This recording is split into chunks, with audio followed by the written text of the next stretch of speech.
ఇది తెలంగాణ ఆంధ్ర ఎందుకు కంపేర్ చేసినట్టు 2 రాష్ట్రాలు విడిపోయినాయి కాబట్టి సిమిలర్ టైంలో కంపేర్ చేశాం. ఇది 14-19, ఇది 19-24, ఇది 24-26. ఇక్కడికి వచ్చినప్పుడు 13.5 ఆంధ్ర, తెలంగాణ 13.7. ఆదాయాన్ని పెంచుకున్నాం కానీ గ్రోత్లో మాత్రం 0.2% అప్పుడు కూడా మైనస్ ఉంది. ఇక్కడికి వచ్చినప్పుడు ఈ టైంలో 10.3 ఆంధ్ర, 11.4 తెలంగాణ. ఈ 1.1% మేడ్ ఆల్ ది డిఫరెన్స్. ఇక్కడికి వచ్చేప్పుడు 10.7% తెలంగాణ, ఆంధ్ర 11.3. ఇప్పుడు మళ్ళీ రికవర్ అవుతున్నాం 2 years నుంచి. దీని ఇంపాక్ట్ మీరు స్టడీ చేస్తే 14-19లో 3.18% పాయింట్స్ డిక్లైన్ ఫర్ ఏపీ, 14-19 9-24. ఈ రెంట్ మధ్య వ్యత్యాసం 3.18%.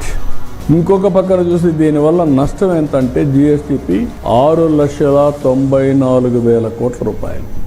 6,94,000 కోట్లు వచ్చి అక్కడి నుంచి 13% పెరిగితే ఎంత వస్తుందో మీరు లెక్కేసుకోవాలి. CAGR, that is the CAGR.